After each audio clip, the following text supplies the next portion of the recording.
All right. Good evening, everybody. Good evening. Thank you to the person who just joined us. Welcome.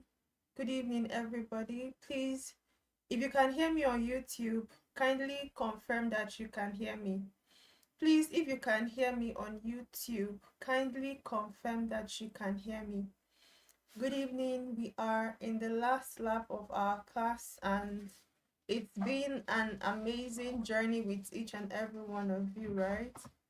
I've been very delighted by your feedback. I've also been very elated to know that all of the sacrifices we are making at the Law Academy is to the betterment of professionals, right? So please kindly confirm that you can hear me so that we can start, please. Kindly confirm that you can hear me so that we can start, right? Today's class is not going to take so long because we are almost done with our scheme, right? So we really just need to finish up these 2 days, right? That's yesterday's class and today's class, right? So good evening and welcome. Thank you very much for joining.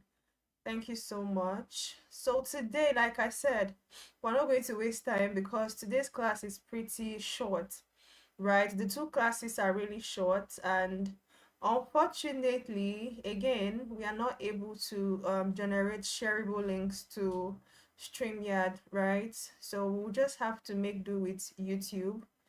Would I say thank God these things they're happening towards the ending of our class. So we've been able to build some interaction though, although tomorrow and next tomorrow we're supposed to have an interactive session. Tomorrow is day 13, which is supposed to be practicals throughout, right? Then day 14, which is next tomorrow, being Tuesday, we're supposed to graduate those who are qualified to graduate, right? So by Tuesday, which is next tomorrow, we will be graduating those who are qualified to graduate. Good evening, welcome Miriam, welcome. So to everybody who can hear me, thank you for your hard work, thank you for your commitment. Thank you to all the persons who have stayed through to this program. Good evening and welcome. Thank you to all the persons who have stayed through to this program. Good evening, Christiana. Good evening, Afrik, right? So that's the only thing I think I can pronounce your name. I don't know the rest, but I know I can pronounce Afrik, right? So good evening and welcome everybody. Like I was saying, thank you to all the persons who have stayed true to this learning process, right? So I'm so sorry about yesterday. It's been horrible, right? If you notice, my background is not the usual background, but then what to do? We have to make progress, right? We just have to keep pushing. And I also need to apologize that we're not able to start by 7 p.m. like I earlier mentioned, because I noticed a few persons took permission. I think more than two, three persons took permission. Good evening and welcome everybody. Welcome. So I noticed that more than two, three persons took permission and they said they were going to be online by 8, right?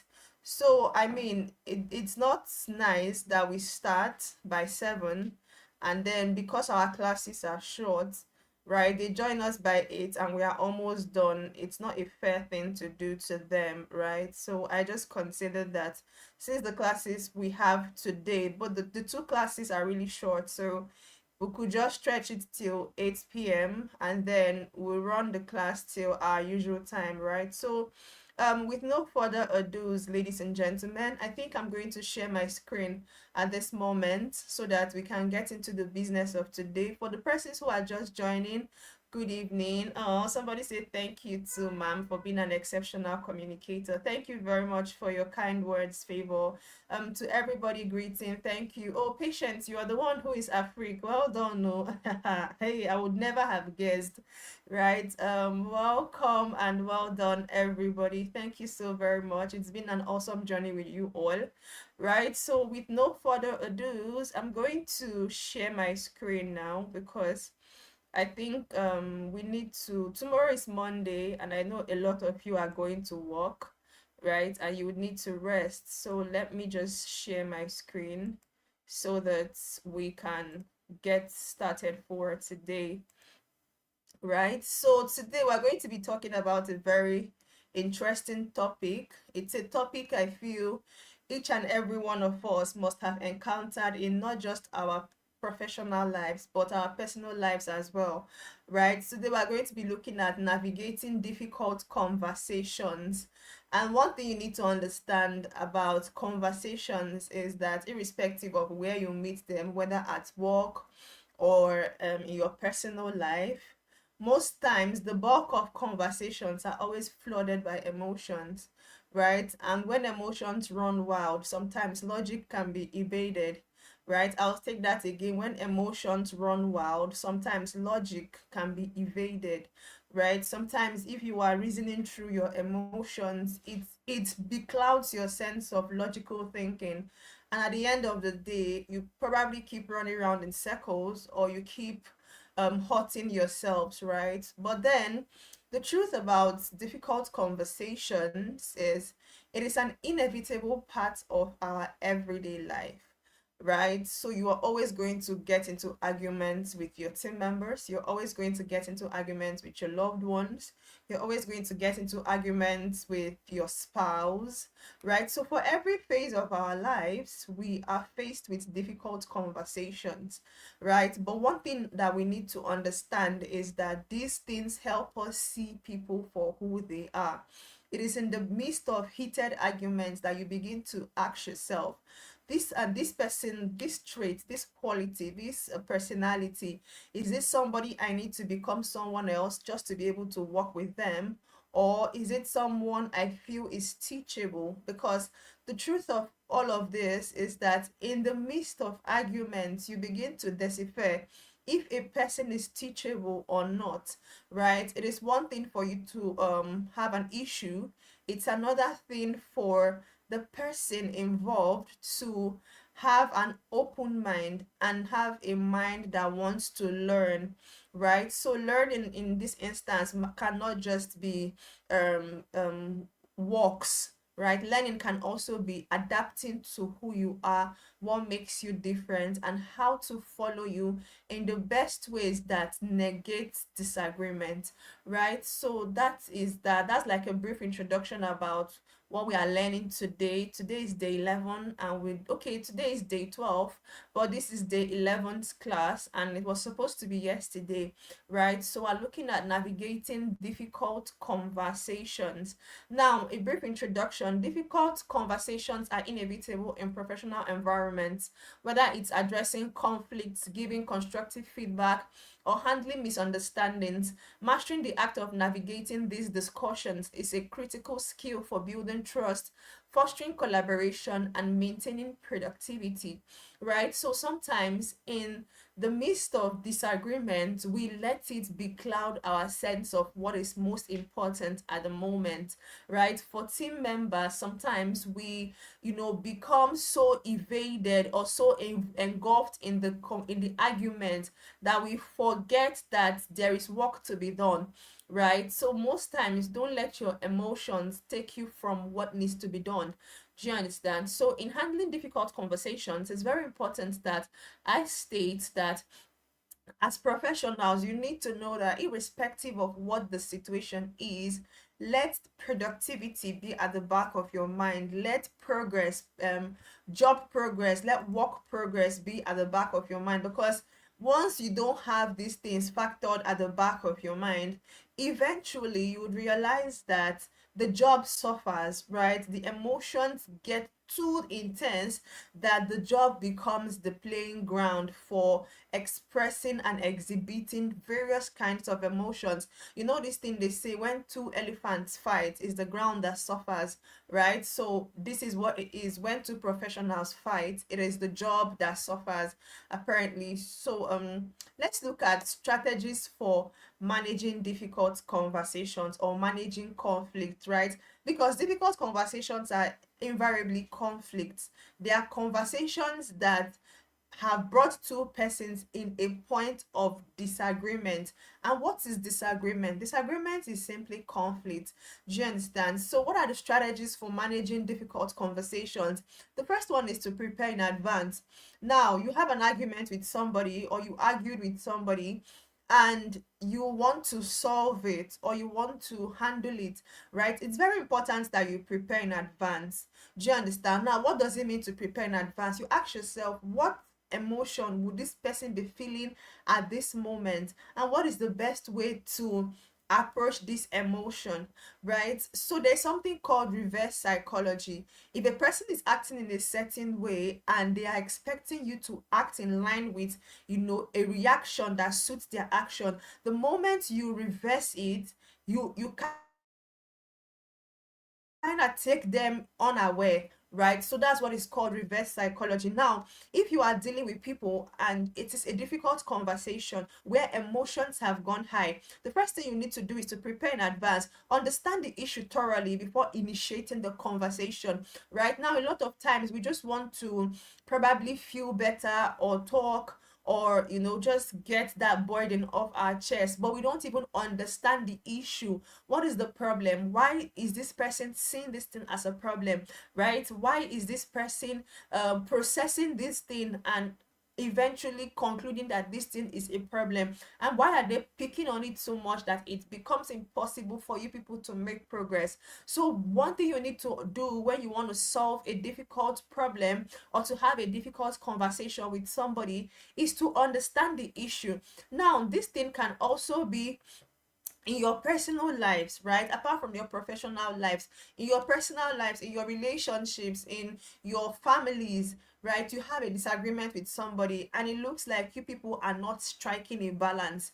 There's a lot of back and forth, you're trying to prove a point, you're trying to explain more than necessary. It's becoming draining, exhausting. People are fagged out, but then one person doesn't want to be the weak one, so everybody's dragging it and it eventually loses its savor, right? So one thing you need to do is to understand the issue thoroughly, right? The second thing is to anticipate possible reactions and think through how you'd address them. This is what I said initially, where I talked about reverse psychology, right? Anticipate possible reactions. This person is going to already have a bridge. This person is going to come from a place of defense. This person is going to be so defensive, right? They're going to have their guards high, right? So no matter what you're doing, they would always come from a place of a defensive point of view because they feel attacked. They feel like, oh, you are trying to, bring them down, or you're trying to point hands at them, or you're trying to, just get so much into their space and into their head that they build bridges, they build blocking tumbling blocks, and these stumbling blocks do not even allow you both have a productive conversation. So it's important that you anticipate possible reactions, right? What's this person likely to do? What are they likely to say? How are they feeling at the moment? What is their action communicating, right? Because it's important that you pay attention to people's actions, right? A person might not verbally tell you something, but their actions, their body language, and just how they try to handle that situation either tells you that, oh, this person doesn't want to have this conversation, or they're pretty much tired and fed up, right? So it's very important that you understand where an action is coming from and find the best possible ways to handle it in such a way that you don't lose your respect and you don't allow the job suffer, right? So the second thing is to choose the right time and place. Now, this thing is very important, right? If I have a disagreement with someone and probably a team member, and then you choose a Monday morning, as I'm going to work tomorrow, a happy, healthy Monday morning, and you're coming to solve a problem with me on a Monday morning when all my head is how to be productive, how to, get through with my goals, how to get my job done. In as much as your action might be right, but the timing is wrong, right? So, and then you don't even choose Monday, maybe Monday afternoon, you choose Monday 8 o'clock. As you see me walk through the door, very good. I want to tell you something. That thing you did yesterday, I don't like it. I'm not going to understand what you're saying, because my mindset is prepared to work, right? I'm coming to give in my best, I'm coming to be productive. So you need to understand that even in your personal lives, right, you have an argument with your spouse, you have a problem with your loved one, and the best time to solve the problem is when they come back from work. That's the wrong time, because if the person is just coming back from work, they are tired, they are hungry, they want to eat, they want to rest, they just have a lot of emotions going on at that moment. And the best thing you need to do is allow them to settle in first, right? Let them eat, let them bathe, let them probably unwind, right? In as much as you're angry, but you have to make room for people to be in the same mental space to have a productive conversation with you. The same thing happens in your work environment, right? Now, if you need to solve a problem with somebody, the first thing is to select a neutral and private setting for the discussion. People don't like embarrassment. In as much as we had a disagreement over something, it doesn't warrant that you now come in front of people and start pointing hands at me. Don't do that thing next time. You see that thing that you did there? If you try it again, I will tear your paper. I mean, you're not talking to me, to be honest. For someone like me who is kind of snobbish, I won't even respond to you, because you're not talking to me. It's not this Marigold you're talking to. The Marigold you're talking to is at home. It can't be me, because that is not the right environment. That is not the right time. That is not the right setting, right? Nobody likes to be embarrassed. We had a misunderstanding, quite all right, but don't even bring it in front of people, because you're going to make you worse, right? And then don't even try to settle it in front of other team members. Call the person out privately. This is why you are adults. This is why we are dealing with adults. That's what maturity entails. Understanding that human beings are defensive by nature, especially when it looks like they are going to get embarrassed, right? If a person's guard is very high, it is probably because they are in a high stake environment. They look around them, they probably see the intern that just got signed under them. There is their team lead looking at them, there are other team members looking at them, and because you're in marketing or the HR, you come, you start shouting, you start lambasting the person. At the end of the day, the person will repeat that thing again, and in their head they're telling you do your worst, right? Because you do not know how to read the room. There's something called read the room. Understand the energy in the room and act accordingly. It's called reading the room. All right. So as a professional, select a neutral and private setting for the discussion. Look for somewhere that is neutral. What do I mean by neutral? It's just both of you. What do I mean by private? Nobody is there. You can talk to this person and they hear you. Do you understand? They hear you, they feel you, they understand you. Now, avoid discussing sensitive topics when emotions are running high. Do you understand? What does it mean that emotions are running high? I'm angry, you're angry, you're bringing up an issue. I'm angry, you are angry. In the midst of anger, we can't settle anything. We will just keep throwing hurtful words at ourselves, and at the end of the day, we will create more rift between us, because none of us is trying to soft pedal for the other person to actually win. That's the thing. One thing you need to understand about human psychology, especially when it comes to disagreements, is there's something called stooping to conquer. Most times, you playing weak doesn't mean that you are weak, it means that you're smart. Because in being smart, you understand that there are some things that you shouldn't involve in. Example, an argument has lasted for a day, 2 days, you're still dragging it, you're still trying to prove shit, you're still, I want to tell you, I want to tell you, I don't you know that at the end of the day you'll be frustrated, the other person will be exhausted, and the moment you open your mouth they don't want to listen to you because they are emotionally, physically and mentally tired, right? So you need to understand that if you need to discuss sensitive situations, allow yourself to calm down, especially if you have anger issues. There are people who are very temperamental, right? In the midst of your anger boiling from your leg is boiling up to your head, and you just want to explode, understand that a lot is at stake. Your reputation is at stake, your job is at stake. Sometimes you can be right, but you will lose the case because of how you handled it, right? There's this thing they say, it's not the person that calls police that wins the case. Something happens in a compound, you rush and go and call police. At the end of the day, they find out that you are the one at fault, and the police will carry and put inside their van and be going. And then the person you called police for will now come and bail you if they are that kind, right? So always understand that when discussing sensitive topics, allow the pressure to get down, allow it to get down. Sometimes it can take a day, 2 days, 3 days, 1 week. As no matter how long it takes, just ensure that the pressure calms down, right? When the pressure is down, you are able to have better conversations, you're able to solve problems with a clear head. Right now, what are the strategies for managing conflict? Okay, this is a continuation. The third one is to stay calm and professional. Now, there's this thing that about staying calm that people don't understand. A calm person is a powerful person, right? If you enter somewhere and two people are having an argument, or there's tension in a room, and one person is vibrating, gingering, he wants to just bust everywhere, he wants to kill somebody, and one person is just calm looking at him, one blow he will give him, he might not stand up from that place, because the person has calculated how to hit him in a way that he will not see it coming. Do you understand? So that's one thing. Calmness is mastery, the ability to master your emotions, the ability to master the situations and act accordingly. Because in mastering a situation, you are able to decipher what is the best action to solve this problem at this moment. Sometimes talking self will not even solve a problem. Sometimes it's simply walking away.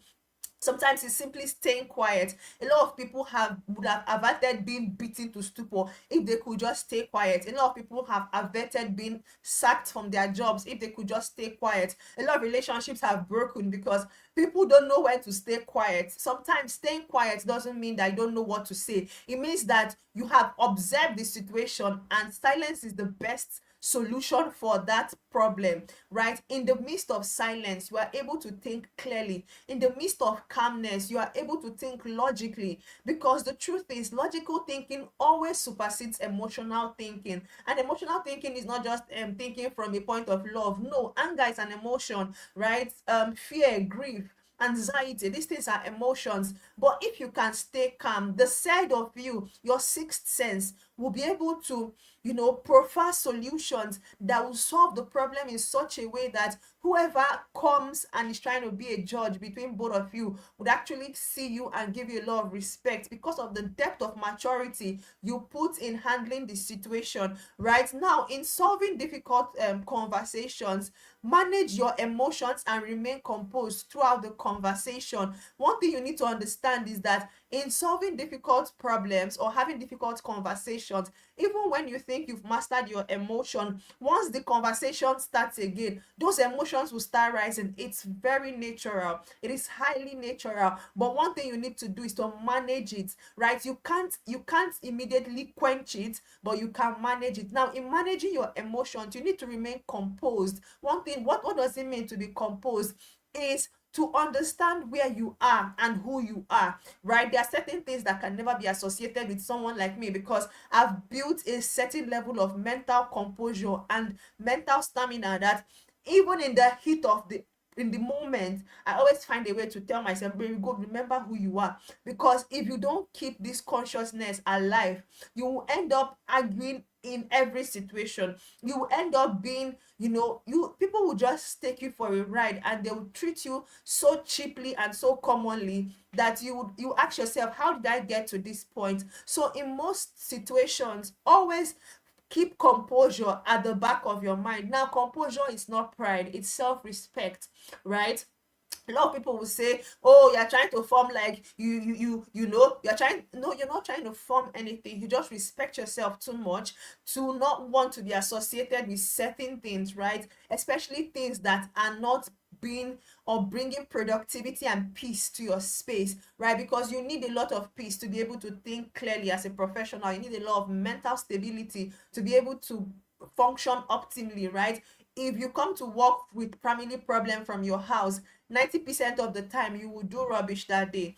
If you had an argument with your spouse or your husband or your wife or somebody that is dear to you, and you take that energy to work, 99% of the time your day is going to be ruined, because while you're on your computer trying to be productive, those words are playing back in your head. While you're trying to be productive, those scenarios are playing back in your head. While you're trying to be productive, you're asking yourself, I could have said this, so what if this thing I did not say is the reason why this man is taking me treating me like this? I could have said this thing, I could have. You will keep I could have in until the day ends, and you realize that You are in your head saying you could have, and the day has ended and you didn't do one single productive thing. So you need to understand this, stay composed, and learn to compartmentalize your emotions. It's very important. Compartmentalizing your emotions means that if it's time for work, you will press your emotions so deeply that it has no choice but to succumb to what is relevant to you at the moment, right? A lot of people can be going through a lot of things, but they still show up.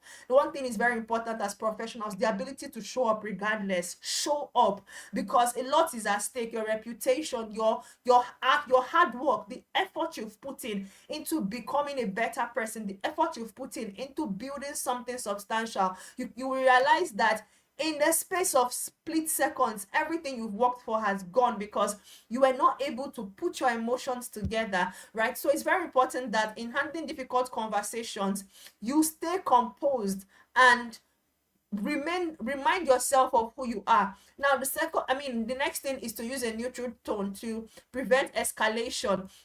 The truth is that in the place of anger, right, a lot of highs and lows will come in. Your voices will go in different pitches because you're trying to stress things, you're trying to emphasize things. Your voice, the tonality of your voice is escalating, it's moving in high and low pitches, and this is just you trying as much as you can to get these emotions out of your heart, because sometimes it can be overwhelming when you're trying to express yourself and the other person is not seeing things from your point of view. But always try to keep your tone soft, right? A soft tone can never be misinterpreted. Even in the place of anger, there are people that can tell you get out or go to hell, and you ask the person for direction. There's a way you can tell somebody to go to hell, the person will come back and ask you for direction because you told them to go to hell, but the tune at which you said it felt like a compliment, right? So you need to understand this, that in managing difficult conversations, your tune is very important, because why do people take things as hurtful, and in another situation they take those things as joke? The same get out you tell somebody when you people are quarreling is the same get out you tell your friend, and the person will say, you do get out, see your head, big head. You people will laugh and life continues. Why? Because of the tune, because of the environment, because of the energy, because of what is at stake at the moment. All right, so what's the fourth thing? Focus on the issue, not the problem. Now we do this thing a lot and it's very terrible, right? There's a problem between you and somebody, you people have a disagreement, and then you are now personalizing the person, or you're tying or pegging that person to the problem. At the end of the day, the person will feel attacked, right? And that's why situations never stop to linger, because a person is coming from a place of feeling attacked. Meanwhile, what you should have done was to attack the problem and not the person. Nobody likes to be attacked. If a person feels attacked, they become defensive, right? They become uptight, they become very, very stern and fierce, that you cannot bring me down, you cannot tell me that shit, don't give me that BS, right? And so once a person is in that don't give me that BS mentality, it becomes very difficult to solve a problem. So I wrote here that you need to separate the individual from the problem. To do this, use I statements instead of you statements to avoid sounding accusatory. For instance, I noticed this project was delayed, rather than you delayed the project. Do you understand? Now what you want to tell the person is that the project was delayed, but instead of saying you delayed the project, say I noticed, which is from your end, you're able to notice that the project was delayed. Then the person can come and tell you, oh, it was a system delay or an upgrade delay, or probably there was a network delay like we had yesterday, right? But if somebody comes to say, Marigold, you delayed the class, you didn't teach, you delayed the class, and you didn't give me the avenue to explain what I was experiencing, I would take it that you are attacking me as a person. You feel like, well, I'm not serious with what I'm doing, but did you really find out what happened? Right now, if somebody comes to say, oh, I noticed that you delayed the class, I can explain myself. Yes, for over 3-4 hours I couldn't have stable internet. I was struggling to even open simple apps like WhatsApp. Messages I was sending was delivering after hours. Right now the person will understand that, oh, it's not your fault, because these things are things beyond your control. But if you come and tell me, Marigold, you delayed the class, I will feel attacked. I'm like, did you even know what happened? Can't you even come down and listen to me? Can't you even ask me what happened? By the time you know it, we're arguing. Person will say, hey, because it's a free class now, that's why you're doing it like that. If they pay you money, won't you climb the tree to go and find data? Won't you enter under the tunnel? Won't you ask Satan to share hotspot for you?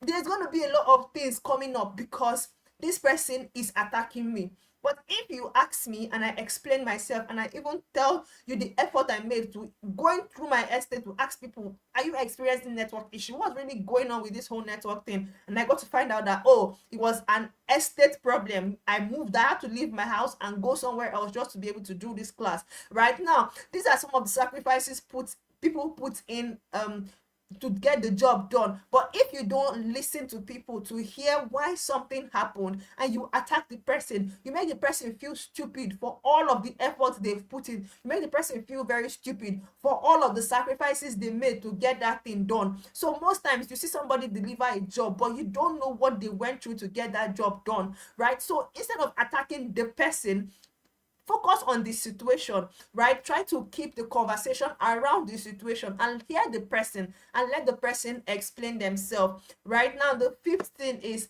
listen actively. We've talked about active listening in this class. We've had a full class on active listening. I guess it should be among the classes on the live stream, right? When you go to our YouTube channel, there's a part for video and there's a place for live, right? But if it's not on the live stream, then we're working on uploading day 2 and 3. Day 1 is already uploaded. Active listening is a critical skill, because most times a lot of people listen to reply, they don't listen to understand.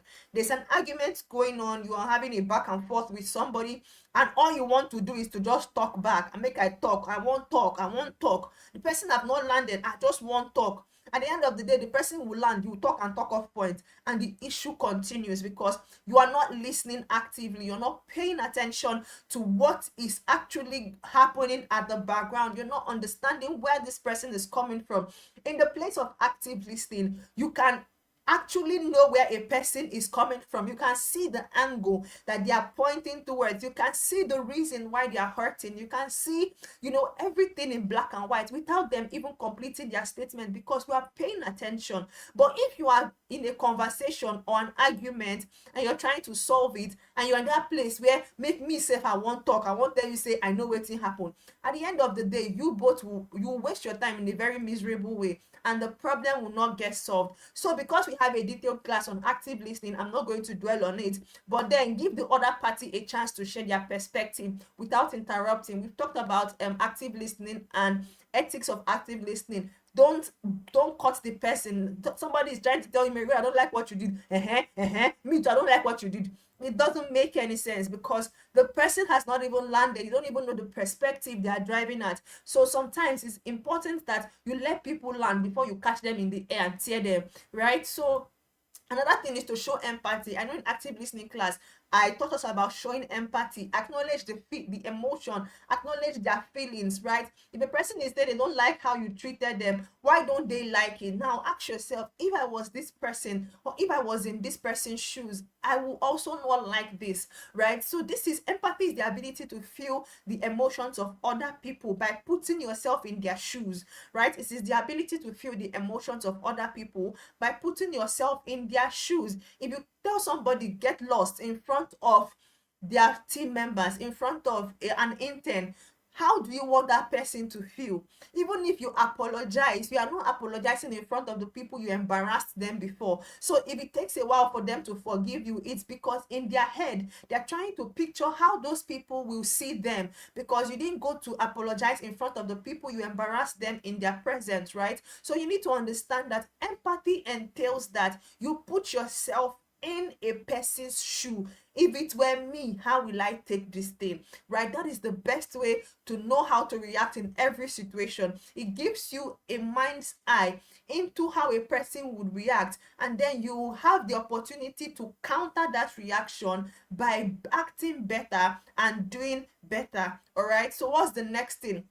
We're still talking about strategies to manage conflict. The sixth one is to seek collaborative solutions, right? Ask the person, how do we solve this? How do we come to a common ground? How do we negate this situation? How do we, avoid all of this back and forth? Now, the thing is to aim to find a resolution that satisfies both parties, right? If you people are having a conflict, you're having an argument with somebody, or you're having a disagreement, and you make a decision, you have to ask yourself, is this person okay with this decision, right? Because it is important that you don't just make a selfish decision and leave the other person emotionally hanging, right? A person might actually want a better route to solving the problem, but because you've taken a decision, they'll tell you, oh, okay, fine, that if that's what you want, it's fine, right? Do you, right? I mean, you've solved it now. It doesn't matter how I feel, it doesn't matter, what is going on in my head, it doesn't matter if I am actually okay with this solution, but then if this is what you want, then it's fine, I'm okay,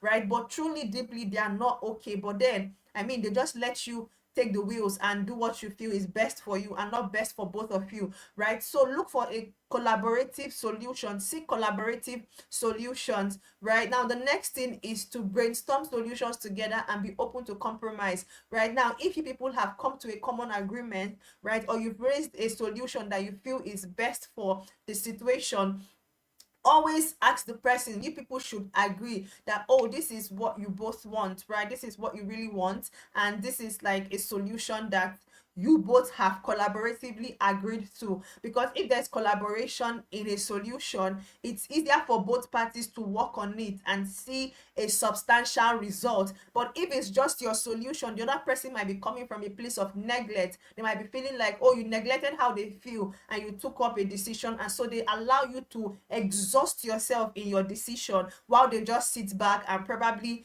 not even pay attention to you, or just let you, do your thing, and while they just forget about you in the long run, apparently, right? So always ensure that you both brainstorm the solution and come to a common conclusion. All right, now the next thing we're going to be looking at is providing constructive feedback, right? I told us that in communication, it is not complete until there's feedback. Communication is not complete until there's feedback. If you tell me, Marigold, can I talk to you, and I don't answer you, then the feedback is I don't want to talk to you, right? If you tell me, Marigold, like, can I talk to you, and I say yes, that yes is the feedback. It means that you can proceed, right? So whether I tell you something or I don't tell you something, in between every form of action we take is a feedback that we need to pay attention to. Sometimes feedback can be verbal, sometimes it can be non-verbal, sometimes the person can ignore you, and that is a feedback that you need to take to heart, because they are ignoring you for you to have sense, right? So if you have sense, you would know that, oh, this is what this person is trying to say, and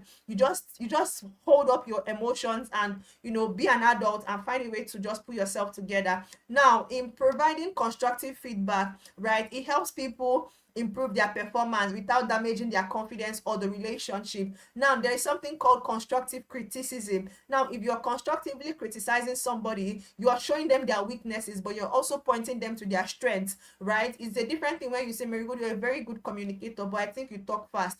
Then you are telling me I'm a good communicator, but then you're also telling me that, oh, sometimes you can talk fast. So in listening to you, I've heard the compliment. It suits the, instead of coming to say, Mary God, you talk too fast. Oh, now wow, how people even understand you? Can't you calm down, breathe now? What kind of nonsense is this? You've criticized me, but not constructively. You've showed me a problem, right? I'm supposed to work on my pace, but then you did it in such a way that I feel attacked. So even if you're giving me criticism or you're giving me feedback, it is not constructive, it is negative feedback, and then it makes me feel like, there are better ways to handle this than just coming outrightly at me like that, right? So we need to pay attention to constructive feedback. It helps people improve their performance without damaging their confidence or the relationship. You can say you're helping somebody, but you're making them a very, very low self-esteemed person, right? You're also impeding the relationship, because the person feels like they can never get it right in your eyes. They feel like you've judged them, you've crucified them, you've pegged them somewhere, you've just, you've in fact you've demoralized them, you've done everything to them already. So always let people understand that in your feedback, it is from a place of love, it is constructive. You're not criticizing them to condemn, you're criticizing them to correct, right? So be specific and objective. Now, what does it mean to be specific? Focus on the specific behavior or action, not personality traits. Now, avoid vague comments like you are not doing well, and instead say the report had errors that need correction. Now, there's this silly thing people do. You're dropping, you're dropping, your productivity is dropping. It doesn't make any sense. It can never make any sense. What is your productivity is dropping? What are you trying to say? point out where it's dropping, right? Show me where it's dropping. Tell me, oh, Marigold, I feel like the first 4 days of this class, it was more interactive. People could, talk, you could hear them, and then I can explain myself. There's one thing about letting people explain themselves. It helps you have a better relationship with the person, right? Because for everybody's action, there is a situation beyond their control. Currently, I'm thinking of, probably after this class, I'm going to delete this StreamYard and download another one to see if I can get a shareable link, right? But if somebody now comes to say, Marigold, it's only YouTube that people are learning. How can you hear people's voices? How can you do this one? How can you do that one? I'm like, can you please allow me explain myself, right? So it's very important that in giving constructive feedback, avoid vague comments like you are not doing well, and instead say the report had several formatting errors that need correction. Be specific. What are you criticizing? I'm criticizing the report. I'm criticizing the fact that I had to go through this report and see a lot of errors. Right now, when I do this, it helps the person have a direct angle to focus on. But if you come and tell somebody you're not doing well, oh, it is too generic. The person will feel like their overall productivity is bad, right? The person will feel like, oh, I'm not doing well generally, and they'll start doubting themselves. But if you focus it on the report, okay, the person now knows that, should I go and study how to write better reports, or should I actually come back to you and ask you what aspect of this report had issues? So always give people specific, criticism and specific feedback. Don't leave people with a generic ideology about how they should solve a problem. Always give people specific direction so that they can always come back to you or go to somebody else with a clear question. If you give somebody a generic feedback, they don't know how to solve it in an articulate manner. They will keep struggling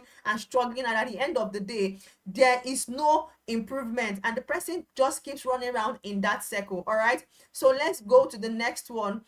Still under providing constructive feedback, use the SBI model, right? Situation, behavior, impact. That's what SBI means. What is the situation? What is this person's behavior? What is the impact? For example, under situation, you describe the context of the behavior, right? Now, what is the behavior? You explain the specific action you observed. Now, what is the impact? You highlight the effect of the behavior on the team, the project, the organization, or the relationship, right? Now, take that again. Under situation, you describe the context of the behavior, right? Now, okay, I don't like what you did because, what is this behavior? What is the situation, right? Describe the context of the behavior. Now, in the behavior, you explain the specific action you observed. Now, under impact, tell the person, let the person know how this situation or how this problem is affecting the organization or affecting the relationship, right? So an example here is, during yesterday's meeting, that's the situation, you interrupted several times. That is the behavior which disrupted the flow of the discussion. Now, that is the impact, right? You can see that during yesterday's meeting, what was the situation that led to this behavior? It was a meeting. Now, what did the person do? The person interrupted the meeting several times. Just as I'm teaching now, and probably you can join via StreamYard. Somebody will unmute their mic and say, please, when I was fighting with somebody, the person told me get out. What does get out mean?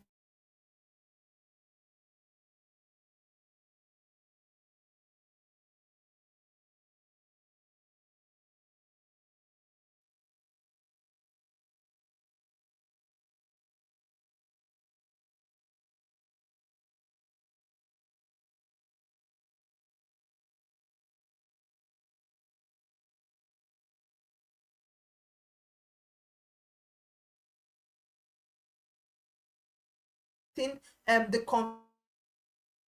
would feel like you are trying to hinder the progress of the meeting. And one thing that you need to understand is that every situation has a backfiring reaction, right? If we're in a meeting and we're trying to strike a common conclusion and you are interrupting, it will either delay the meeting or we would have an unproductive meeting. The third thing is to balance positive and positive balance positives and areas for improvement, just like what I told us about constructive criticism. Right now, this person has a positive side. Now look at the area of improvement. Now start with a positive feedback to set a constructive tone, follow with areas of improvement, and conclude with encouragement. Right, start with positive feedback to set a constructive tone, right, follow with areas of improvement, and conclude with encouragement. People love encouragement. They want to know that their efforts are being seen. They want to know that all the 9 to 5 they are doing, that somebody is seeing it. They want to know that all the extra hours they are putting in the office, that somebody is actually appreciating it. All right, so what's the next thing? Number four is be timely. One thing you need to understand about solving a problem is that you can solve a problem after you've lost the audience and the impact is lost, right? So a person, you might have an issue with somebody and it takes you forever to solve that problem. You might even tell yourself that you're trying to solve the problem, but you've lost that person's attention. You've lost their interest in solving the problem. You've lost the side of them that could have actually paid attention to solve that problem. So be timely. Don't let issues linger for too long. Nobody has forever to solve one problem, right? If you have an issue with somebody today, max 48 hours, you people are settling it, you're trashing it out. That's if you know that you can settle it under, a coordinated environment without losing your emotions or losing your temper. Always ensure that you stay within time, right? Don't drag issues for too long and then expect the person to still be interested in wanting to solve it with you. People move on very quickly. The heart of man is programmed to make progress. So if your solution is letting people dwell on a particular thing and recycle negative emotion, they will leave you there and walk away, and that's it. Because I mean, they want to solve this thing, but you don't want to solve it, or you're trying to take your time, but they don't have all the time to wait for you. Right now, provide feedback as close to the observed behavior as possible. Delayed feedback may lose relevance or impact. Very important. When you delay your feedback, when you delay a conversation because you're trying to be matured, because you're trying to maintain your state, because you're trying to analyze it, it might lose the relevance. At the end of the day, the person no longer interested. The person like, go to hell, man. It can't be that bad. I mean, no love lost, no love found, no colleague lost, no colleague found. Everybody move on. Life continues. And because you are not strategic with your timing. Everything in life is paced. Don't overstretch things. Especially for we women, our emotions can get the best of us. We just want to take our time to analyze the situation. We want to make sure that we dot our I's and cross our T's. At the end of the day, you come and meet the man. Now I want to tell you what I don't like. After 15 days, the man has lost it. He's like, oh, he will just listen to you for respect's sake, but it's not going to make an impact, because in that period of waiting, the heart is learning how to move, right? The muscles in the heart are growing, and they're growing you out of that space. So at the end of the day, you realize that you are talking about the problem, but the person is no longer there. The person is no longer interested because you took so long. The fifth thing is offer solutions and support. Suggest actionable steps for improvement. Provide resources or mentoring to help the individual succeed. Right? This one is very clear, so I'm not going to dwell on it. The sixth thing is follow up. Check in periodically to assess progress and offer additional guidance if needed. Right? In trying to solve a problem, always ensure that, oh, you come and ask the person, how are you doing? How are you making progress with this? Based on our previous discussion, right? Is there any way I can assist you? Is there any way I can, make this step or this thing easier for you, and all of that stuff, right? So I hope that this class is really self-explanatory, right? Because it's one class that I know that we all can relate to, and I'll have to attend to questions after the second class. So right about now, I'm going to take down this slide and go to the next class so that we can stay on time and be able to, round up as fast as possible.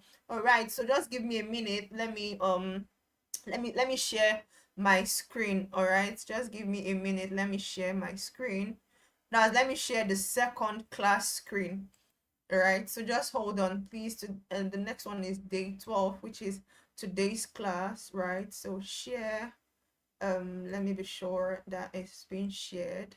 All right, so today, which is the initial topic is supposed to be okay. I'm seeing a comment in the comment section said some feel that all they need is just stay away from who they offended for some time so their anger would subside on its own. Very wrong move, very very wrong, my dear, extremely wrong, right? Because in doing that, the person is getting exhausted. See, people are already exhausted. Any space that doesn't bring happiness to you or to your life or takes you away from this whole Nigerian problem, people naturally avoid it, because at the end of the day you'd realize that people are going through a lot, so anything that can make them happy is what they want to do, right? So if you realize that a person is taking forever to solve a problem, or they want to, see how it can they can use sugarcane to talk it, or probably just be in that space where they want you to feel like, oh, they're handling it in the most matured way possible, at the end of the day you've lost the person, right? So today we are supposed to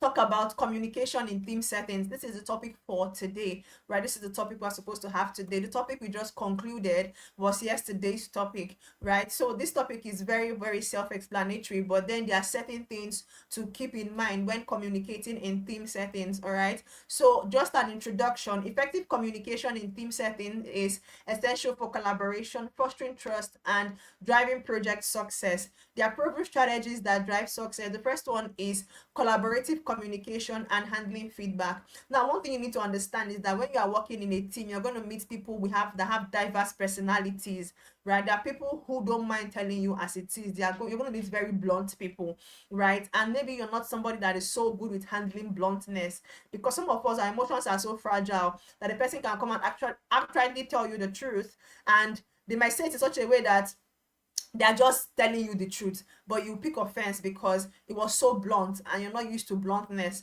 right? But then you have to make room for all of these things, because they are sometimes very necessary for you to actually measure progress. All right, so now the first thing is collaborative communication and handling feedback, right? Collaboration thrives when team members share ideas openly and constructively, right? Now there's one thing when you have a perception about somebody, right? There's one thing when you have a perception about somebody and it's hindering your ability to collaborate with the person, because somewhere in your head you feel like this person is not just open enough for you to be able to share this depth of, this depth of you, or this depth of a problem, or this depth of challenge, right? So what are the key principles of collaborative communication? The first one is active listening. See, in all you do as a professional who is working on being a better communicator, don't joke with active listening, because is the degree at which you understand what the person is saying that will determine how you would respond. If you don't understand clearly and you respond wrongly, conflict has started, fight has scattered everywhere, right? So active listening focuses on the speaker. I know we've dwelled on active listening. In active listening, focus fully on the speaker, ask clarifying questions, and avoid interrupting, right? The next thing is clarity and conciseness. Express ideas clearly and avoid unnecessary jargon, right? One thing with simple communication is understand your audience. Who am I communicating with? In team communication, you need to know, am I communicating with the marketing department? If I'm talking to marketing department, I can't be using API and KPI. They don't understand anything you're saying, right? So always understand, who am I talking to? Who is this person? And then one thing about understanding your audience is that it doesn't need to be an audience of 5 or 6.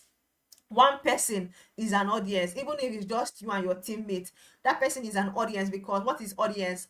Attention, listening, right? So anybody who listens to you is your audience, apparently. So you need to understand this person's background and avoid unnecessary jargon. Right now, use inclusive language, use phrases that invite participation. Right now, don't say I think we should, I think you should, I know you should. Your additional commands to your team members, they will leave you with the work, right? Instead, use phrases like what do you think, or let's brainstorm together. People like to be a part of something. There is this natural instinct in people that makes them contribute better when they feel like they are a part of something, right? If you come and give somebody, oh, the Law Academy is my brand, it's my business, it's my baby, it's my child, it belongs to me. Now my team members will say, oh, it's your baby, eh? Well, yeah, carry it now, carry the baby now, breastfeed the baby. Oh, in fact, you can even, nurse the baby. It's your baby, be doing it. you will remove that collaborative spirit in people because they feel like it's your personal thing. But when you make people a part of your dream, a part of the brand, a part of the goal, right? They put in their best. Oh, let's see how we can move our company forward. Let's see how we can move our team forward. Let's see how we can move this project forward. Let's see how we can move our team forward by solving this project, right? Collaboratively. Now, by the time people feel like, okay, me self, I follow, I get share for this thing, right? My interest is covered. You see them putting their A game because you have considered them. You see them as part of it. They are part of the big picture, right? People like to be a part of the big picture, even if it's in small circles, right? But let them know that they are contributing towards something. They are contributing towards a goal. But the moment you personalize the project, they will leave it for you. Trust me, you will do it and you will get tired of doing it. Right now, the second thing is respect for diversity. Acknowledge and value different perspectives to encourage innovation, right? I know that we've talked about this in one of our classes. Cultural differences. Understand that people are different, their backgrounds are different, their psychology is different, their perspective to life is different. In team communication, know this and know peace. You're not talking or working with your siblings. You're working with people from different experiences whatsoever. You're working with people from different backgrounds, and they have their unique ideologies. They have their ideologies that are peculiar to them. So the moment you feel like you are not respecting people's boundaries, the moment it feels like you're not considering people's beliefs and their values, right, they feel like you're disrespecting them, and it's going to lead to a lot of rifts and, streetness and some mechanical work that will not even allow people make substantial progress. Right now, what's the next thing? Handling feedback effectively. Now, when you are giving give feedback constructively. That's when communicating in teams, right? Focus on specific behaviors, not personal traits. We've talked about that. Use the feedback sandwich method, meaning positive observation, constructive feedback, and encouragement, right? Now, the previous class we have is similar to this, but then we're talking in general terms, in terms of the previous class, which is handling difficult conversations. Now we're narrowing it down to team conversations, right? Use the feedback sandwich method, which is positive conversation, positive observation, constructive feedback, now encouragement, right? Now the feedback, tie the feedback to goals or team objectives, right? When giving feedback, tie it to team or goal objective. Now people feel happy when you say your efforts towards our team is making us to be distinguished in the company.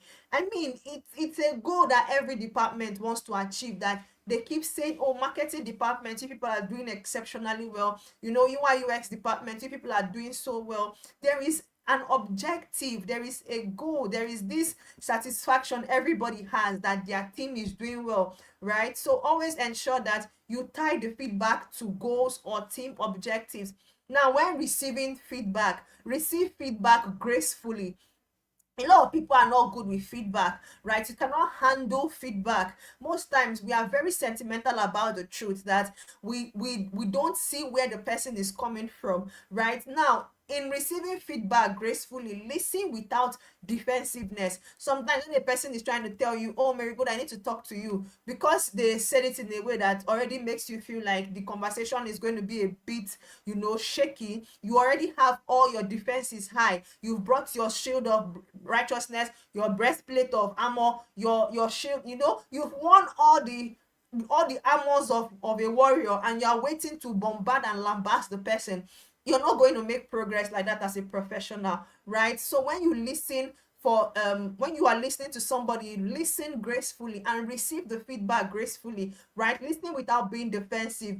Ask for clarification if needed. If somebody tells you that your productivity has dropped and they are not in this class to understand that you need to be specific about when you are giving such feedback, ask them how. Can you give me instances where you notice that my productivity has dropped? Now, this is an open-ended question. You allow the person to talk more because they said your productivity has dropped. Now you ask them, please, can you give me instances where you notice that my productivity has dropped? Now you make them to sit down and think, right? They can now start thinking, last month we're supposed to deliver 15 content, we did only 10. This month now we're supposed to do 10, or I've done only two, right? So the person can actually sit down and point you to your errors. But if a person is trying to give you feedback and you are defensive or you're not asking questions, you will just personalize it without actually seeing how you can use it to improve yourself as a professional. Then when also receiving feedback gracefully, express gratitude for the feedback and use it as a tool for improvement. Some of us are not happy when somebody criticizes us. You feel like they're attacking you.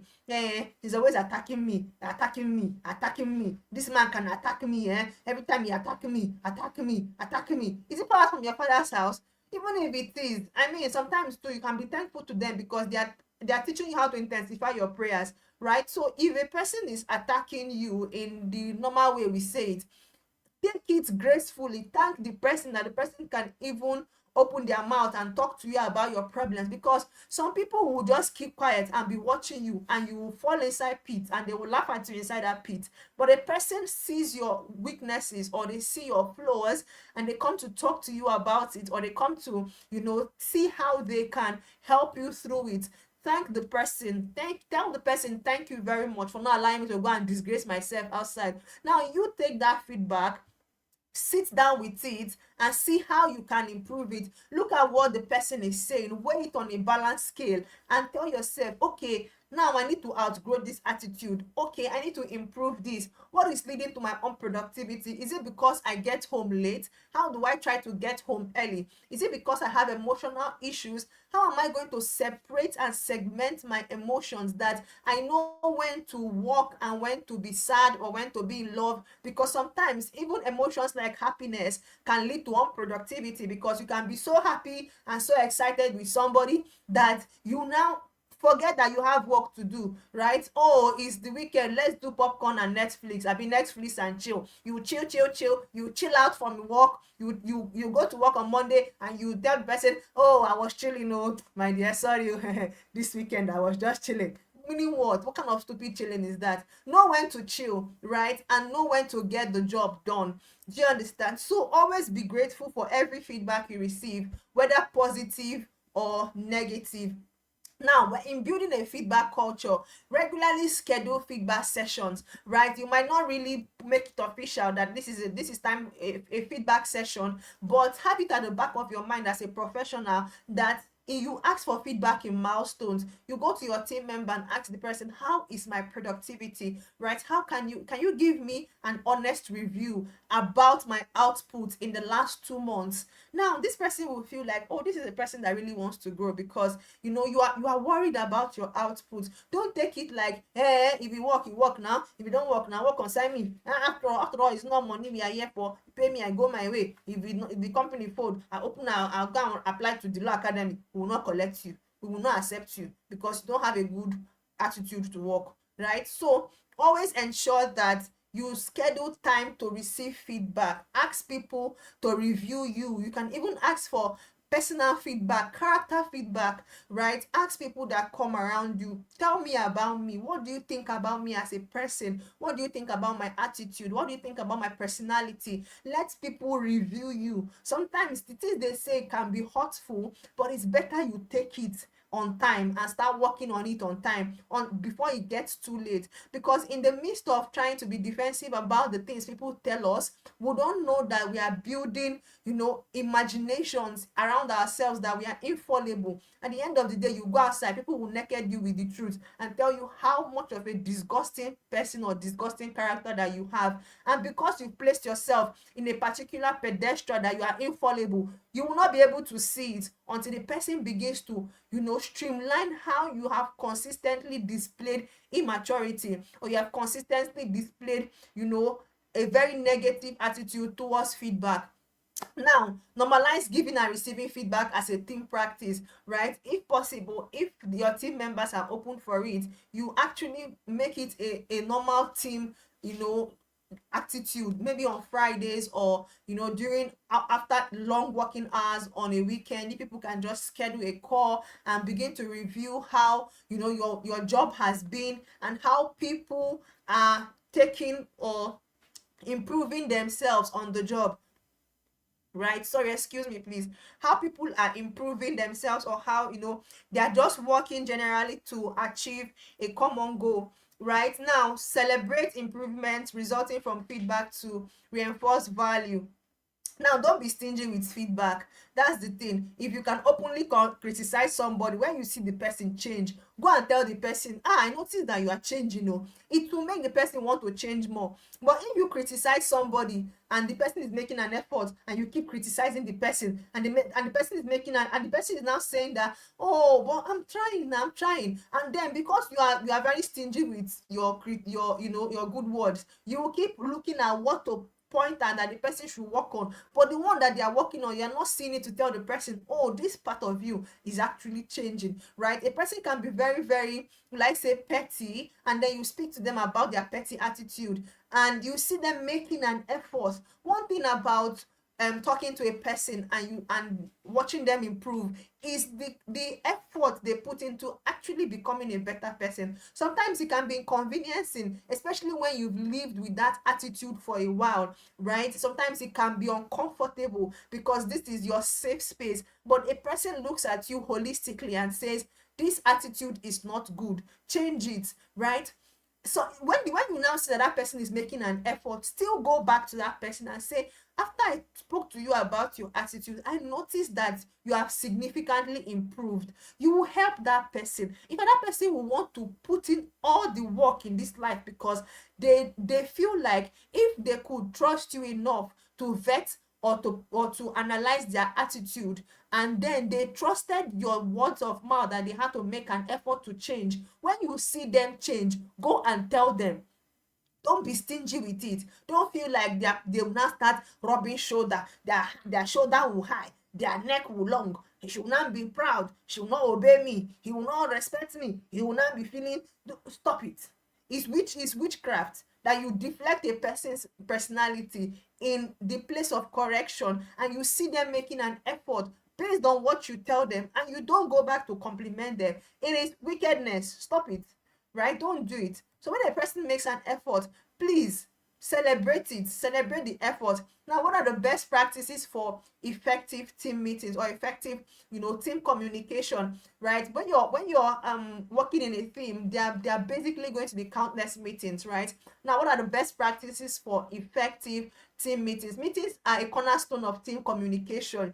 Right? Most of the time, what brings you people together in a team is brainstorming meetings, trying to see what you've done, how you can do better, and what to improve. Right now, how do you have or how can you make your meetings better? Meetings are a cornerstone of team collaboration, but they must be managed effectively to avoid wasting time. Now, a lot of people in a meeting, you spend so many hours dwelling on one topic. You're talking one thing, one thing, and then the AOB, the agenda of the meeting, is that if people have 24 things to talk about and you use 1 hour to talk about one thing, it means that before you talk about the 24th one, it's the next day that you will complete it. Right? So don't waste time during or within the meeting. Now, before the meeting, what are the things you need to do? Define a clear purpose. Right? Define a clear purpose. What is this meeting going to be about? What are we going to be discussing? What are we talking about? Right? Have a goal for the meeting, whether it's decision making, brainstorming, or progress update. What is the purpose of this meeting? Don't gather people to a meeting and then there is no agenda. It's just, let's talk, let me hear your voice, I want to hear your voice, Marigold, your voice is nice. It's not this my voice you will hear, because there's no agenda, there's no purpose. Right? So always define the purpose. We are coming to review our work from January till December. Awesome. Now I know that I'm coming with my facts, I'm coming with my statistics, I'm coming with my reports, I'm coming with what I did to be able to move the company from point A to point B from January till December. Right? There is an agenda, there is a clear purpose. Right? Now, I've just talked about agenda, even we're talking about the first one. So prepare an agenda, share it with participants in advance, prioritize topics by importance. Right? So there's a meeting. What is the agenda of the meeting? What are we discussing? What do we hope to achieve? How do we, through this meeting, go from point A to point B in terms of understanding what we've done and where we are going? Right? Now, invite the right people. Only include those directly involved in the topics being discussed. Right? If you're trying to have a team meeting with your department, there's no need calling the stakeholder or the CEO to come and join the meeting. He's not an appropriate person to be in that meeting, except Probably you want to discuss something that requires, maybe you're trying to, make an appeal for content creation gadgets, or you're trying to make an appeal for marketing budget, and then you need him to hear firsthand from the experts. That's the only reason why he can be in that meeting, but not that you're having your regular Monday stand-up meetings and you're calling the MD to come and join your meeting. He's not the right person to be in that meeting, right? And even if he joins the meeting, he's not going to see any need to be in the meeting, because this is the process. They don't want the process, they want action and results. Remember what I told us, that when you're dealing with stakeholders, they want to hear, this is what I did, oh, this is the results generated. But coming to talk about, we'll do marketing, we'll put 5K this month, we'll put 10K next month, 2 months, they don't want to hear that stuff. It's not your business. How much is the marketing budget? They give you the money. How do you know how to split it and where to use it, and then come back and give them the result? Right now, during the meeting, start and end on time. Respect people's schedule, right? This is why I'm very, very big on, if I tell us that we're starting at 8, 7:59, the live stream is already up, right? Except if I communicate otherwise, or I tell my team members to communicate otherwise. But respecting people's time is very, very important, right? People have what they are doing with their lives. They will not sit down and be waiting for you, and they will not even sit in a meeting because you are the team lead. Sometimes they are there, but their spirit, soul, and body has left, right? That eventually, when you come back and ask them, do you understand? What are you saying? Oh, my dear, don't be angry, tell me that thing again. Because you wasted their time, right? You've wasted their time, you've wasted their day. The time they're supposed to use and work, you're using it to talk. They don't need all of that. Right now, stick to the agenda. This thing is very important. You put an agenda, and then you now bring up end of the year party, and end of the year party is not in the agenda. You now use 2 hours and talk about end of the year party before coming back to the main thing that you are supposed to talk about. You will frustrate your audience, right? So if there's an agenda, look at what is there, follow the agenda, and stick to what is relevant per time, right? Now, another thing is encourage participation. Create an inclusive environment where everyone feels comfortable contributing. This thing is very important because it gives you a peep into people's minds. It gives you a peep into how people feel. Don't colonize the meeting. That's why this whole link sharing thing, and if people just listening without participating, it's boiling me, because I like to hear people. I like to know that when you are teaching, people are there, they are following you, they are listening, right? They can ask questions, they can participate. This is where you have effective meetings. People can contribute. Right now, encourage participation. Create an inclusive environment where everyone feels comfortable contributing. Right now, the next thing is to assign action items, right? Clearly state who is responsible for what tasks and set deadlines. Do you understand? Now, before the meeting starts, you can tell this person you are in charge of taking minutes of the meeting, right? At the end of the meeting, before the close of work, let's have it in printed format. Now, the person knows you've assigned a responsibility. It's not that when the meeting starts, nobody is specifically assigned to take minutes. At the end of the day, you ask, did anybody take minutes? Nobody took minutes. Why now? Why?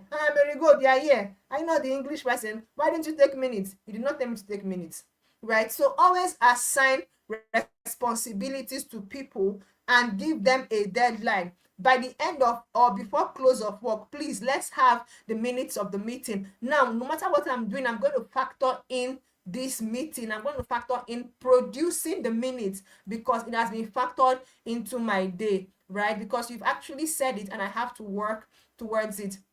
Now, after the meeting, right, best practices for effective meetings. After the meeting, send a summary. This is if it's applicable, if it's like a normal routine, but normally it is in minutes, right? Minutes are like summaries, right? Share meeting minutes, including key decisions, action points, and deadlines, right? When taking minutes, there are techniques to taking minutes. Always ensure that you state who said what and what the person said, right? So that when somebody is reading it, they can know who raised the topic and how the topic was addressed, right? So always ensure that you share meeting minutes. Now, what are follow-ups? Under your follow-up, check in on action items to ensure progress and accountability.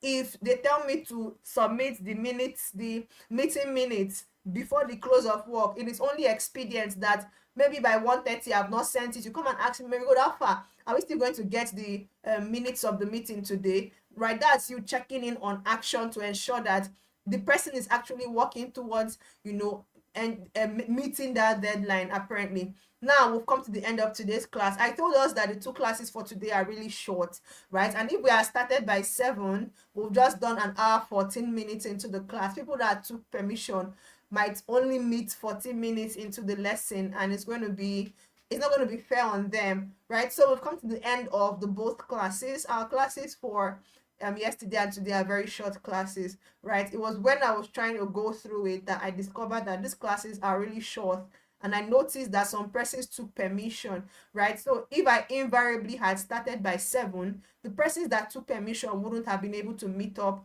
or catch up with anything meaningful, right? So if people should tell me thank you, if people should tell me, other people that took permission, tell me thank you. Oh yeah, I want to see it in the comment section, because will have been will have been done with this class, and people will have actually had to go and watch it, or not enjoy the gist of having it come to you live and direct. So we've come to the end of today's class. We've come to the end of the both classes. If you have questions, kindly put them in the chat box, please. If you have questions from any of the classes, right, from handling difficult conversations and from communicating in team settings, if you have any questions, please put them in the chat box, right? Put it in the chat box if you have any questions, please.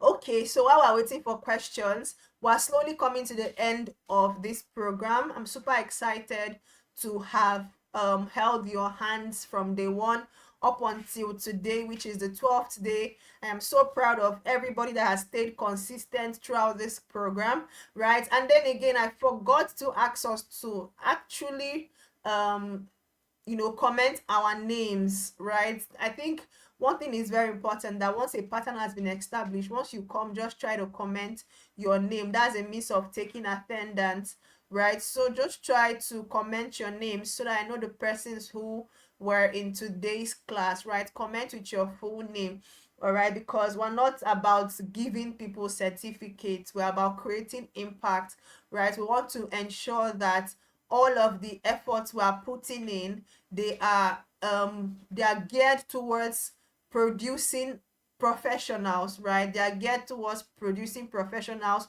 who can actually stand the test of time. All right, so if you are in class, please put your name, and we would know from this list. I already know from this list that I'm seeing that are dropping their names, those persons who have been consistent, right? So well done to you all. It's not easy. The same network, the same excuse, the same form that you filled, and I mean, it's the same form other people who didn't show up in class or showed up once or twice filled, right? But you decided to take this seriously for your professional growth, and I am super excited and I'm proud of you, because this is not all there is to communication, but for everything we've learned is a good foundation for anybody who has been attentive to be able to take a leap into becoming a better communicator, a better professional in dealing with people and all of that, right? So today is day 12 already. We have just 2 days to go, right? And for tomorrow, we're not going to be learning, we're going to be having practical classes. So everything we've learned so far, go and start rehearsing them, right? I'm going to see if it's possible that we are able to upload day 2 and 3 today, latest before 3 p.m. tomorrow, so that before our class, you will be able to what's it called? You'll be able to have gone through everything we've done in these 14 days, because tomorrow's presentation class is going to be on everything we've done, right? We're going to touch on everything we've done, so I can call you all sparingly. So I'm not understanding the joke, but why are you people laughing? Say, Favor, you are screaming with your name. Oh, okay, she wrote her name in caps lock. Yeah, Favor, why are you shouting at us? We know, Sekibo, we know, we have seen your name. We see your name, but you wrote your name in all caps. Why are you shouting at us? Why you want to beat us? What do you want to beat us? Right? So I mean, it's, and this is what we're talking about in one of our classes, right? That when a person writes urgent, please read, it feels like you're shouting at the person, because why are you shouting at us, Favor? Why are you shouting? If you use small letter, who don't know is your name? Okay, so that's on a lighter note, right? So like I was saying, we've come to the end of our journey. So tomorrow's class, I'm going to delete this StreamYard that is here and download another one, and hopefully I'll be able to generate a shareable link from the new one so that we can all be in class, right? I don't really think we're going to stream to YouTube because it's going to be what's it called again? It's going to be a practical class, right? However, if we are going to stream to YouTube, because I know that this StreamYard only allows 10 persons for this plan in the studio, right? So when a person needs to answer a question or they need to present, they'll just have to come to the studio, and then when they are done, they can leave so somebody else can join and all of that, right? We'll just keep managing these things till we choose a good platform that can serve all of our needs and all of our processes as a brand, right? But then I am super super proud of each and every one of you, right? I need to also inform us that don't keep these lessons when it ends, always go with them, right? Like I would always say, our YouTube channel is open, right? Our YouTube channel is always open. Okay, Christiana, you're saying we should send the slides. You don't have time to watch videos. Yeah, you're always in class. So I mean, once you read the slides, you can always remember what was shared in class, right? For people like Christiana, giving you the slides are not difficult, but for some persons that don't come to class, if you have the slides, also watch the videos because it's going to help you better understand what you are reading, right? Reading something and watching it or being present in it helps you assimilate it better, right? So what I'm going to do is I'm going to copy all the links from all the first to the 12th day. Even if you have all of them, I think that's the best thing to do because I cannot categorically remember the ones that have been sent and the ones that have not been sent.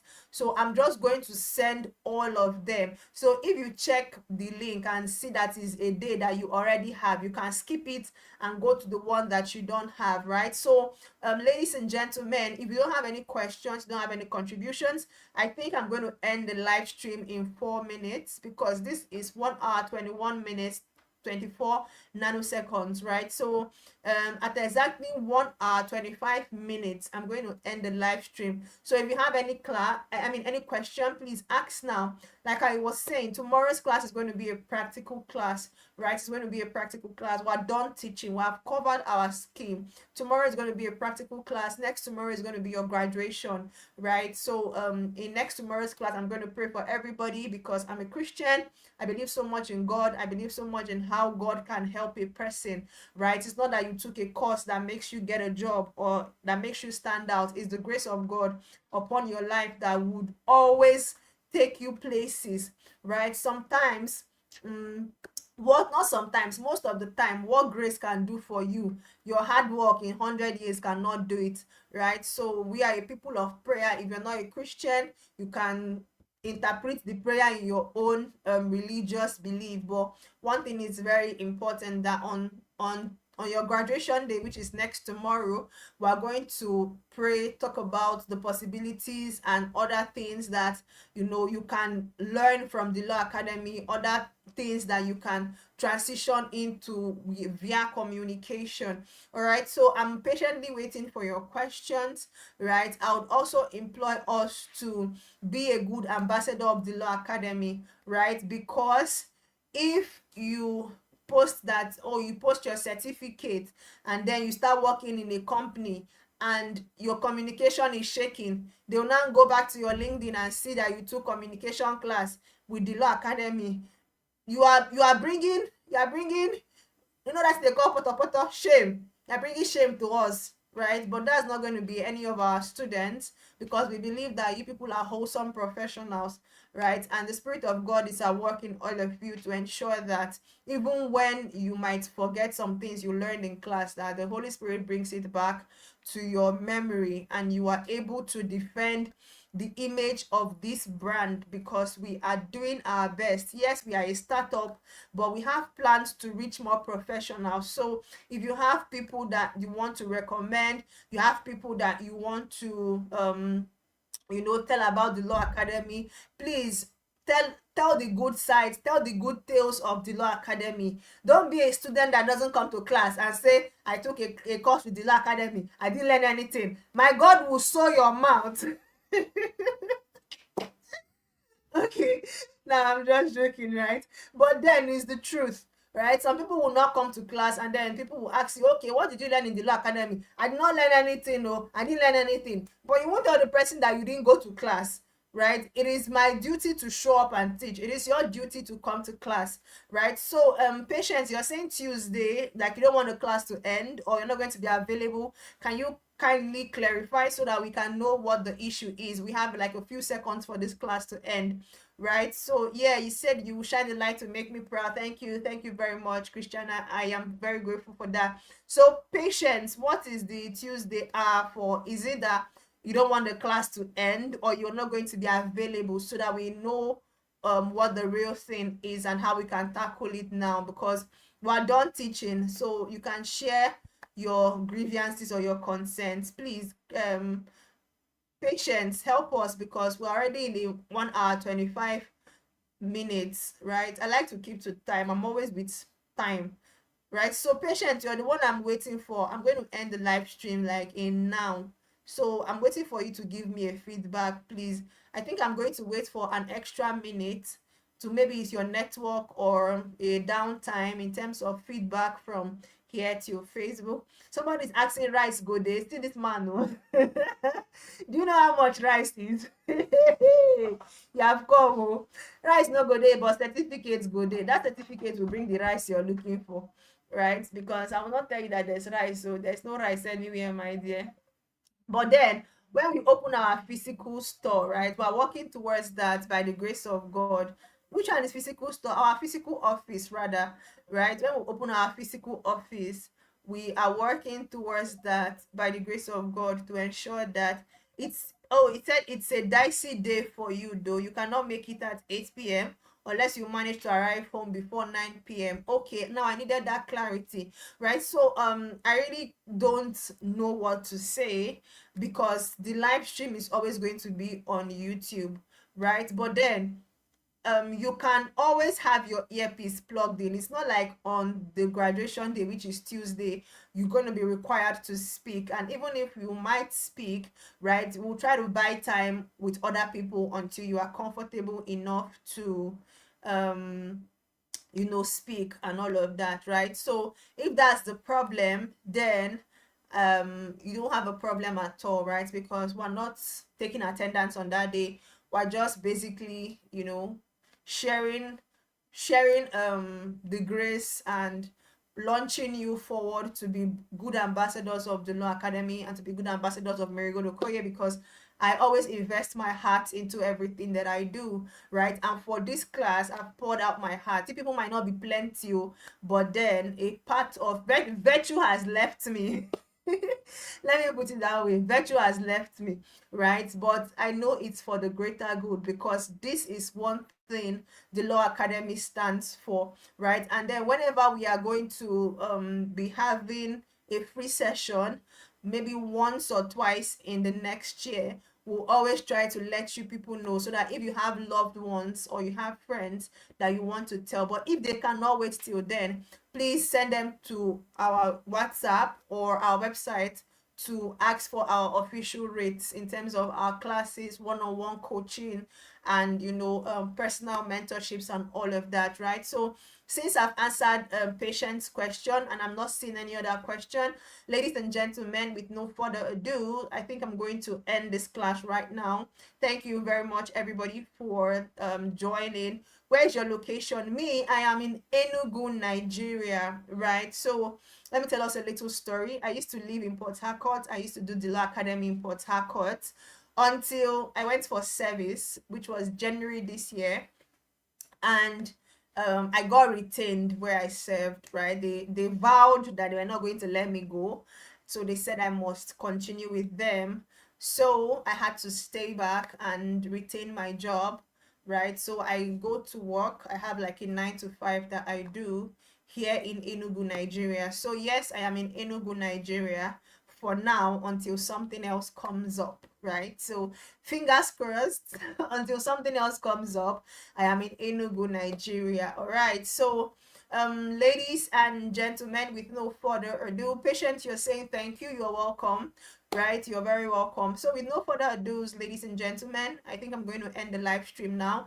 Thank you once again for your patience. Thank you for your collaboration. Thank you for an awesome time. Thank you to all your for all your participation and hard work. I know it's definitely going to pay off. All right. So good night and God bless you. Have a productive week. Delight, my darling.